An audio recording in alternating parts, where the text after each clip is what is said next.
दोस्तों आज का ये वीडियो बहुत ही ख़ास है। आप सभी दोस्तों को पहले तो मैं बधाई दूंगा, दीपावली की बहुत बहुत शुभकामनाएं। और दोस्तों गोवर्धन की भी बहुत शुभकामनाएं, भैया दूज की शुभकामनाएं। दोस्तों आज का ये वीडियो है कि हमने दीपावली का, धनतेरस का जो पूजन किया है और दीपावली के पूजन के बाद हमने जो विसर्जन करना होता है दोस्तों, उसको विसर्जन को कैसे किया जाता है, चौकी को कैसे हटाएं, जो उस पर कपड़ा बिछाया उसका क्या करें, कलश का क्या करें, कैसे करें, नारियल का क्या करना है, जो सिक्के हमने चढ़ाए हैं, जो प्रसाद चढ़ाया, फूल चढ़ाए हैं और पत्तियां चढ़ाई हैं, पत्ते चढ़ाए हैं, उनका क्या करना है, कैसे उसको विसर्जित करना होता है, वो सारी जानकारी दोस्तों इस वीडियो में मिलने वाली है। बने रहें अंत तक।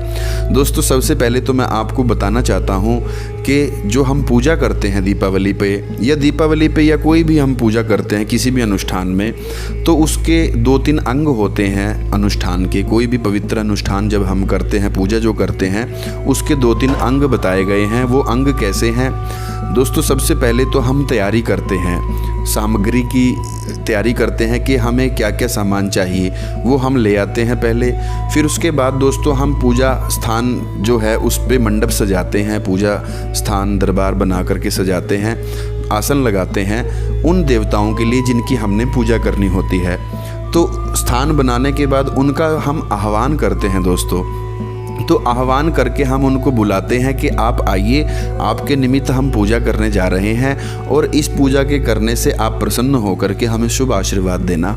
इस प्रकार से भाव से हम देवताओं को बुलाते हैं दोस्तों, जो हम उनको स्थान देते हैं चौकी पर, मूर्ति पे, सुपारी पे या चावलों पे, कहीं पर भी उनको जब हम स्थान देते हैं पूजा घर में, तो वो आते हैं और उस पर विराजमान होते हैं। उनके निमित्त हम पूजा करते हैं, फिर वो पूजा को स्वीकार करते हैं और पूजा को स्वीकार करने के बाद फिर बाद में उनका विदाई की जाती है, विसर्जन किया जाता है दोस्तों। तो हमने देवताओं को बुला लिया था, उनका पूजन किया विधिवत, उनके निमित्त नाम संकीर्तन किया, मंत्र का जाप किया, पाठ किया, ब्राह्मणों द्वारा पूजा भी करवाई दीपावली की या खुद से भी की, और देवताओं के निमित्त हमने दीपक भी जलाया और मिठाइयाँ बना करके, प्रसाद बना करके भोग भी उनको लगाया।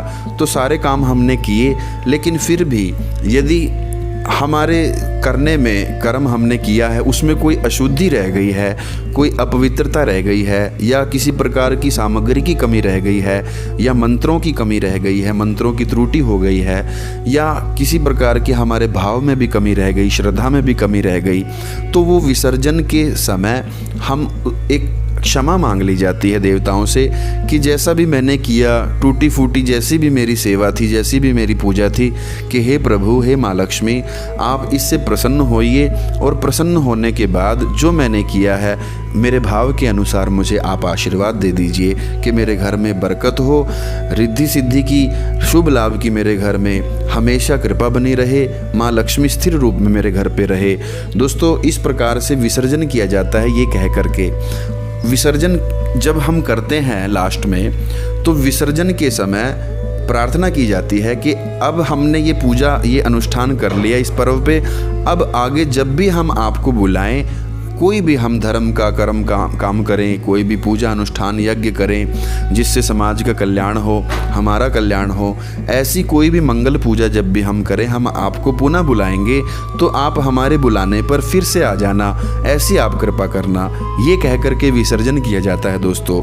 विसर्जन कैसे करते हैं? दीपावली का जैसे आप पूजन कर लोगे, अगले दिन सुबह जब आपको चौकी उठानी होती है, कुछ लोग तो दोस्तों गोवर्धन की पूजा के बाद अगले दिन भैया दूज को तिलक करवा करके, बहनों से टिक्की करवा करके, उसके बाद फिर विसर्जन करते हैं। कुछ लोग ऐसे होते हैं जो रात्रि में दीपावली का पूजन किया, अगली सुबह में ही विसर्जन कर देते हैं। तो जैसा भी आपकी परंपरा है, जैसा भी आप करते हैं, उसके हिसाब से दोनों ही दिन ऐसा करना है। चाहे आप भैया दूज के बाद विसर्जन करें, चाहे आप दीपावली से अगले दिन विसर्जन करें, दोनों में ही एक ही बात है, ऐसी ही विधि है दोस्तों। इसी प्रकार से विसर्जन करना है। अब विसर्जन करना कैसे है मैंने वो आपको बताया। इस प्रकार से क्षमा प्रार्थना मांगनी होती है। उसके बाद थोड़े थोड़े चावल छोड़ने होते हैं सभी देवी देवताओं पे, जहाँ जहाँ हमने देवी देवताओं का स्थान दिया था, तो उनके ऊपर निरंतर थोड़े थोड़े फूल चावल छोड़ते रहेंगे। और बोला जाता है कि गच्छ गच्छ सुरा श्रेष्ठ स्वस्थाने परमेश्वर, कि आप अपने स्थान पर पुनः जाइए और जब हम यज्ञ करें, पूजा करें, पुनः आपको बुलाएं तो हमारे बुलाने पर आप फिर आ जाइए।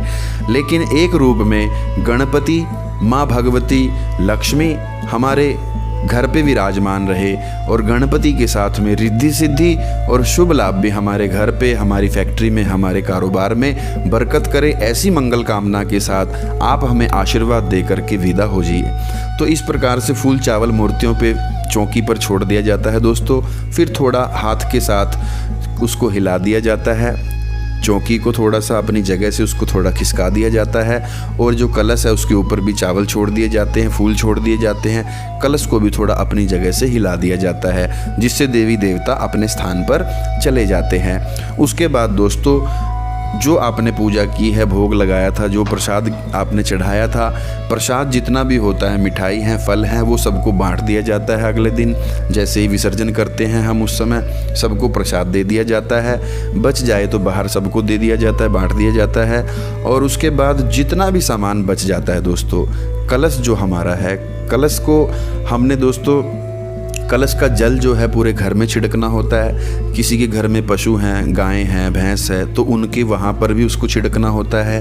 अपनी फैक्ट्री में, अपनी कोई खाली प्लॉट ले रखा है उसमें भी छिड़क सकते हैं, और अपने कारोबार में, दुकान में, जहाँ पर भी आपका बिजनेस है, व्यापार है, वहाँ पे भी इस जल को छिड़का जाता है। और फिर थोड़ा सा जल अपने नहाने के पानी में थोड़ा थोड़ा डाल करके स्नान कर लिया जाता है, क्योंकि इस जल में देवी देवताओं का वास है दोस्तों। और बाकी जो जल बच जाता है उसको पीपल के वृक्ष में या फिर चंद्रमा को अर्घ दे दिया जाता है, सूर्य को अर्घ दे दिया जाता है, किसी पवित्र वृक्ष में इसको डाल दिया जाता है। और जो कलश होता है उसको धो करके साफ करके रख लिया जाता है, आगे जब भी पूजा हो उसमें उसको यूज़ कर लिया जाता है दोस्तों। और जो उसके ऊपर नारियल था, वो नारियल प्रसाद में भी यूज़ किया जाता है दोस्तों, और उसको प्रवाहित भी कर दिया जाता है। तो प्रसाद में भी उसको परिवार के लोग तोड़ करके खा सकते हैं, या फिर उसको जल में भी विसर्जित कर दिया जाता है। जो मटके के अंदर, कलश के अंदर जो सिक्का हमने डाला था चांदी का, उसको निकाल करके अपनी तिजोरी में रख लिया जाता है। उसमें दोस्तों हल्दी थी, सुपारी थी, चावल थे, फूल थे, लौंग थी, इलायची थी, वो सब विसर्जित कर दिया जाता है। जो बची बात अब जो वो होता है दोस्तों, जो चौकी लगाई थी, चौकी पर हमने पुराने गणेश जी थे, पुरानी लक्ष्मी जी थी, हमारी सारा जो मूर्तियां हम लाए थे, तो अब की बार भी हम नया लेकर के आए हैं धनतेरस पे गणपति और लक्ष्मी जी। तो पुराने वाली जो लक्ष्मी और गणेश जी हैं उनको विसर्जित कर दिया जाता है, प्रवाहित कर दिया जाता है। नई जो अब की बार जो गणेश और लक्ष्मी जी की मूर्ति आप लाए हैं उनको अपने मंदिर में स्थान दिया जाता है, ताकि उनकी पूजा अब की बार हम पूरा साल करें और अगले साल फिर उनका विसर्जन कर दें, नई हम लेकर के आते हैं तब। दोस्तों इस प्रकार से विधिवत विसर्जन किया जाता है। और विसर्जन में जो आपने चौकी बिछाई थी, चौकी आगे फिर काम आ जाती है, अगली पूजा में कभी भी करते हैं। और जो उसके ऊपर कपड़ा बिछाया था उस कपड़े को धो करके पूजा में दोबारा यूज़ किया जाता है दोस्तों। और जो चावल हमने चढ़ाए थे, जो हमने फूल चढ़ाए थे, जो हमने पत्ते चढ़ाए थे, आम के थे, पीपल के थे, जो कलश में डाले थे वो थे, लौंग इलायची जो हमने चढ़ाई थी, जो भी निर्माल्य होता है, धूप दीप अगरबत्ती जलाई थी और उसकी राख थी, जो वो यज्ञ हमने हवन किया है तो उसकी राख अगर है वो, और जो दीपक जलाए थे सभी दीपक हम उठा करके उसमें डाल करके एक पॉलीथीन में या एक बैग में उसको डाल करके सारा सामान जितना भी होता है दोस्तों वो सभी उसमें डाल करके नदी में प्रवाहित किया जाता है। लेकिन एक बात आपको ध्यान रखनी होगी, जब आप विसर्जन करते हैं नदी में, तो नदी में कोई पॉलीथीन या कोई कपड़ा या कोई ऐसी गंदी चीज़ ना डालें जो पर्यावरण को दूषित करती हो, पानी को अपवित्र करती हो। उसमें केवल निर्माल्य ही डालें, पूजा से संबंधित जो हमने जो निर्माल्य था वो ही डालें, किसी प्रकार की प्लास्टिक वगैरह उसमें ना डालें दोस्तों। इस बात का आप विशेष ख्याल रखें। और इस प्रकार से विसर्जन किया जाता है दोस्तों। ये विसर्जन की विधि मैंने आपको बताई है, क्योंकि दीपावली के बाद सभी ने विसर्जन करना होता है। और जो पोटली बनाई होती है कुबेर की धन पोटली, वो पुराने वाली जो होती है उसको विसर्जित कर दिया जाता है दोस्तों, उसके साथ में ही, सामान के साथ में ही। और जो नई पोटली अब की बार बनाई है उसको हमने गणेश जी के, माँ लक्ष्मी जी के, कुबेर जी के चरणों में लगा करके अपनी तिजोरी में उसको रख लिया जाता है दोस्तों। फिर अगले साल जब हम नई पोटली बनाएंगे, इसका पूजन करने के बाद नई का पूजन करके तो घर में रखेंगे, इसको फिर अगले साल विसर्जित कर दिया जाता है। इसी प्रकार से ये परंपरा है, ये विधि है दोस्तों। और मेरे ख्याल से मैंने विसर्जन की तकरीबन सारी बातें इस वीडियो में कर ली हैं, लेकिन फिर भी अगर आपके मन में कोई डाउट है, क्योंकि जब हम पूजा करते हैं दोस्तों उस समय सामग्री जो होती है हमारे पास, उसमें लक्ष्मी के तौर पे जो सिक्के होते हैं चांदी के, या जो हमने दक्षिणा चढ़ाई होती है, दक्षिणा दोस्तों अपने कुल पुरोहित को दी जाती है। जो आपका कुल पुरोहित है उसको वो दक्षिणा दी जाती है जो आपने पूजा में पैसे चढ़ाए थे। और जिन पैसों की, चांदी के सिक्कों की आपने पूजा की थी, या जो आपने पूजा में ज्वेलरी की जो आपने पूजा की थी, उसको अपनी लॉकर में, अपनी तिजोरी में रख लिया जाता है दोस्तों, गंगा जल का छींटा दे करके। और जो कलश का जल था वो जल का छींटा दे करके, और अपने ऊपर भी सब इस जल को छींटा दे, सबके ऊपर इस जल का छींटा दे करके कलश का जल फिर विसर्जित किया जाता है दोस्तों।